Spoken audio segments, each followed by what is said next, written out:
The following paid program is furnished by The Coalition. It's for basic entertainment and informational purposes only and is solely responsible for its content. It does not necessarily reflect the views of Cumulus Media, its management, or its staff. News Talk 630 and 99.7 FM WPRO presents The Coalition with hosts Pat Ford and Dane Fisher. Join them now for their signature brand of smash mouth, no holds barred, no topic too controversial political talk. Join their nuanced discussions of local, state, and national politics and opinions that lie well outside the political mainstream. Now, here's Pat Ford and Dane Fisher.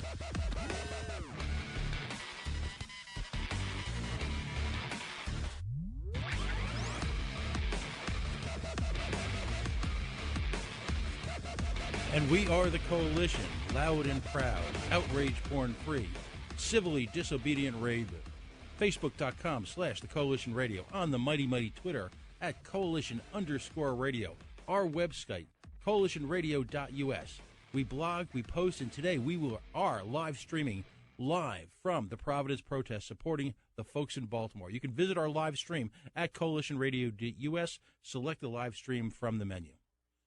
Today's our inaugural show on WPRO AM 630, the station of record, what I call Rhode Island's Town Hall. I must give a shout-out to the entire Cumulus team that's brought us to this point. Program Manager Tony Mascaro, Sales and Radio Legend, the one and only Joe Lembo, Promotions Goddess Shelby Ray, and, of course, Super Salesman, our buddy Randy Scott, the finest radio sales guy and armchair psychologist in the radio business.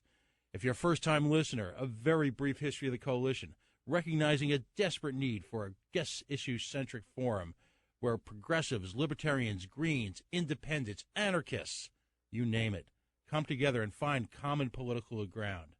We explore issues. Again, we are outrage porn-free. Our central tenet, we believe that politics in itself exists in a circle, that many of us agree on some of the very same principles. We want great schools for our children. We want an environment where economies can grow and prosper and support people of all races, religions, and economic and educational backgrounds. Ultimately, we truly believe that folks agree, particularly on the, well, shall you call it the progressive left and the libertarian right, agree on most things.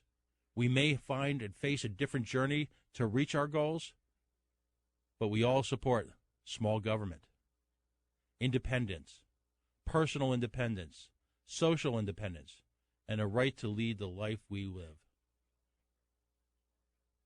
This is a show that's brought together a diverse community. Look at some of the guest lists over the past month, by the way, most of which are archived at coalitionradio.us. Andy Posner of the Capital Good Fund, pension expert Mike Riley, Ray Rickman, Fred Ordonez from DARE, Greg Garrett from the Green Party, politicians like Frank Caprio, Ken Block, independent politicians like Ethan Giles, folks running for local, state, and soon we'll have some folks who are going to be running for national office. Some ground rules of the Coalition. We love independent and third-party candidates. We refuse to handicap elections. We are not even remotely interested in your fundraising. I don't care if you're going to win. The Coalition exists as a platform to explain why you should win. And if we like you, we'll have you on the show. And if we don't like you, we'll probably make fun of you. And we'll do it, well, kind of everywhere. Our music is eclectic. Our theme songs include Public Enemy, the punk rock group Anti-Flag. We podcast every single show. On last week's show, which, by the way, can be found on the homepage, again, coalitionradio.us, Representative Bobby Nardilillo participates in a let's just say, an intense conversation about what we call here on the show Skefonomics, where one crony capitalist surrounded by friends in his own personal community have attempted, and so far failed because of your efforts, to fund yet another losing project where, after a 30-year career, we exposed him for a lifetime of privatizing success and socializing risk, whether it be the convention center, whether it be the mall, any one of a number of edifices that exist here as testaments to private wealth, and now, of course, the baseball stadium, Folks of every political stripe gathered last Monday outside the Commerce Commission. Progressive Democrats, Green Party, Occupy Providence, DARE, the Republican Party, the Rhode Island Tea Party, the Rhode Island Taxpayers Coalition.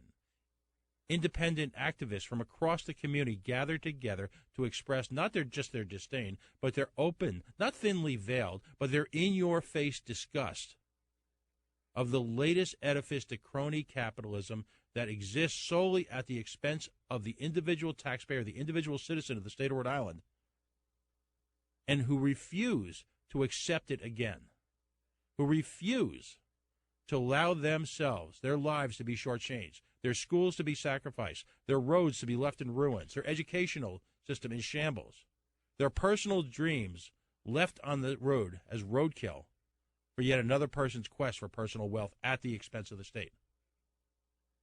There's a great blog piece up on our post under Dave Fisher.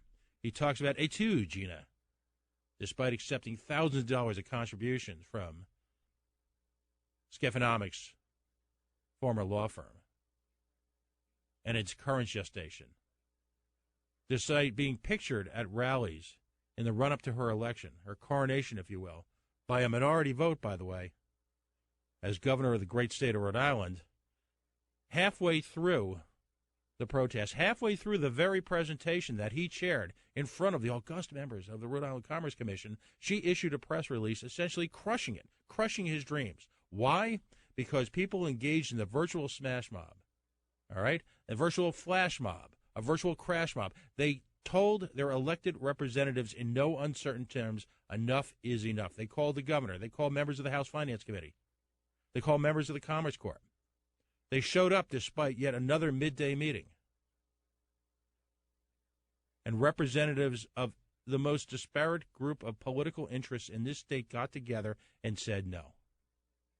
And that's the goal of the coalition, to stop those continual abuses. It was kind of a veritable we are the world moment, if you will, for the progressive left and the libertarian right to come together on the steps of the Commerce Commission. Going forward, what you can expect to hear on WPRO at 6 o'clock. Again, smash mouth journalism. Who else is standing out there right now in the midst of the protest but our own Dave Fisher, my co-host, who'll be joining us on phone after the break. We'll discuss the substance of issues. No one's really interested in my personal viewpoint. If you've listened to the show for any extended period of time, if you've listened to talk radio, you've heard me bloviate, you've heard me pontificate. You're not interested in what I have to say. After this one announcement, going forward, our show is guest-centric. It's a long-form conversation where people get the opportunity to present their ideas in a non-judgmental environment, and their ideas are exposed to the light of day and discussed and analyzed so that you can make an analysis, so that the lame mainstream media, the lazy mainstream media, is not left to decide what is important for you to know about. That is the goal of the coalition. So we're going to dive right into it today. Joining me on the line, Professor Julia Jordan-Zachary has chosen to join us this afternoon. She's the director of the Black Studies program at Providence College, an accomplished academician and author, graduate, PhD, University of Connecticut. Today she won a community award from the NAACP. And, of course, the NAACP's annual brunch this morning, the feature was Our Jobs, Our Votes, Our Schools, Our Lives Matter. Dr. Jordan-Zachary, welcome to the coalition. Thanks for having me. It's my pleasure. No, and it is our honor. Let's dive into it. Just first of all, give us a little reflection. We spoke earlier today on the phone about what we wanted to talk about, and it's important for the coalition for folks from, I'll call, non-academia, I'll call it the mainstream part of Rhode Island, the ham and eggers like ourselves, to become more acquainted with what's going on at the great universities in town, not the least of which, of course, is Providence College. So just tell us a little bit about your program. So the Black Studies program is a minor at Providence College, and it was really the result of over 15 years ago now, about 17 years ago now. It was a result of a coalition of students and faculty members to really challenge our understanding of the curriculum to have a bit more of what I would call a more inclusive curriculum that dealt with differences, racial, ethnic differences.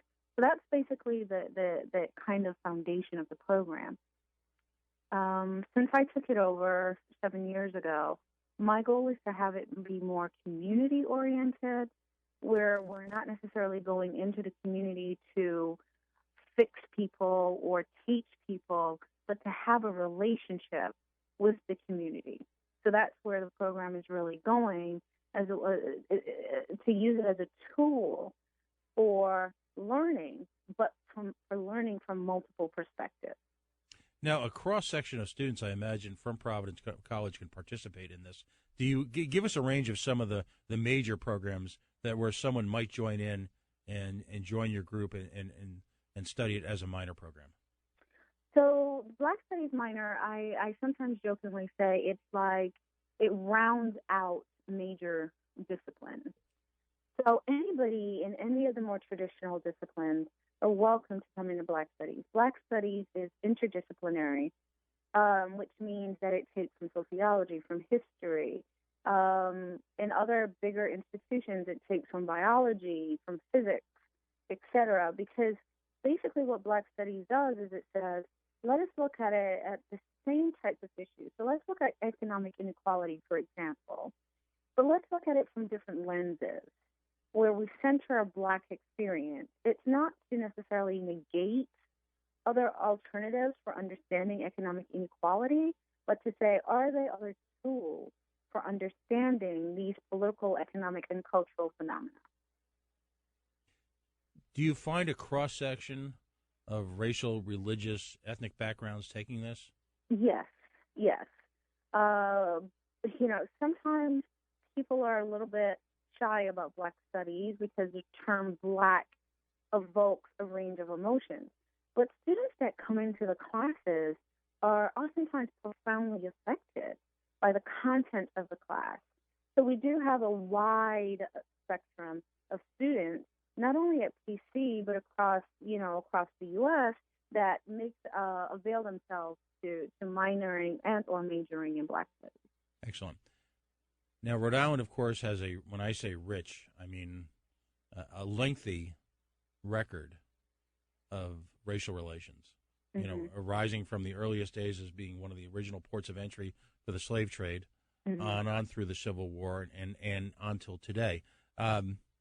What's your take right now as far as the state of racial relations right here on a local basis in Providence and Rhode Island in general?